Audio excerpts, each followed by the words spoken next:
Your skeleton feels like a permanent, solid structure, an inert scaffold. But this is an illusion. At this very moment, its foundation is being actively woven by microscopic cells called osteoblasts. They are not masons laying bricks, they are biological weavers. Their primary product is a protein thread, type 1 collagen, which organizes itself into a remarkable triple helix structure, a rope made of smaller ropes. These threads are extruded from the cell and self-assemble into a complex mesh, a soft organic framework called the osteoid. This isn't a random pile of fibers. It's a highly organized, almost textile-like lattice that dictates the future shape and grain of the bone. It is the ghost of the bone that will soon exist.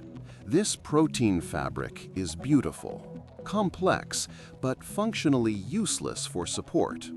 It's as soft as the cells that made it. To become bone, it must undergo a controlled petrification. The key to this process is an object so small it was debated for decades: the matrix vesicle. An osteoblast will literally pinch off a tiny piece of its own outer membrane, creating a bubble. It then pumps this bubble full of calcium and phosphate ions until it is practically bursting. These vesicles are released, floating like microscopic mines into the collagen web.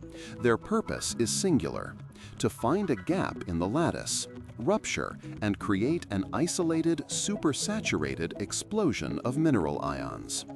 This is not mineralization itself, but the seed of mineralization.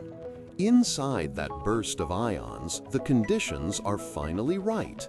The concentration is so high that the first single nanocrystal of calcium phosphate, in the form of hydroxyapatite, precipitates out of the solution.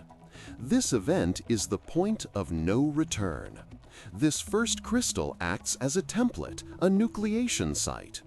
Its perfectly ordered atomic structure is irresistibly attractive to the free-floating calcium and phosphate ions in the surrounding bodily fluid. A chain reaction begins. The crystallization process propagates outwards from these initial seeds, spreading like frost on a cold window pane. The hydroxyapatite crystals grow in and around the collagen fibers, using the organic mesh as a guide, until the entire osteoid scaffold is encased and interpenetrated by a solid mineral matrix. This controlled process brings up a critical question. Your blood is already saturated with calcium and phosphate. Why don't you have runaway calcification? Why doesn't every soft tissue in your body slowly turn to stone?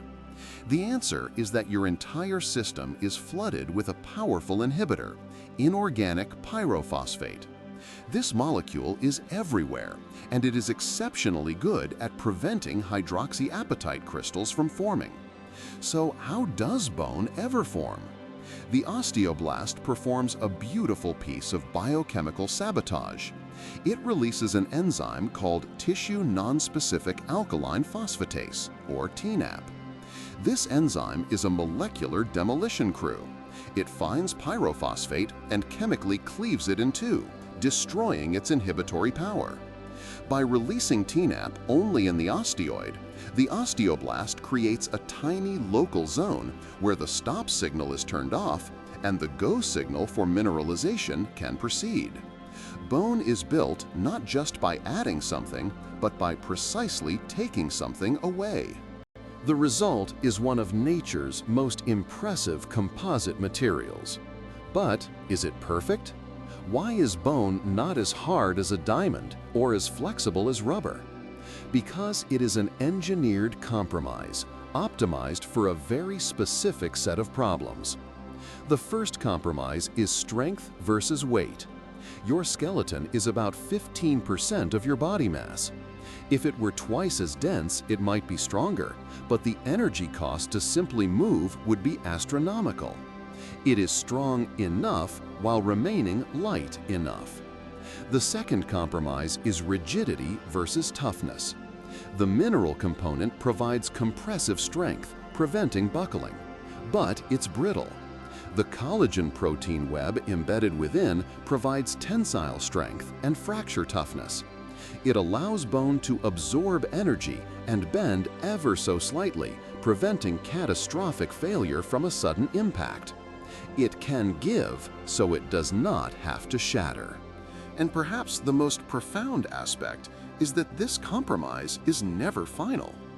Your skeleton is not a finished product. It is constantly being remodeled according to a principle discovered in the 19th century, Wolff's Law.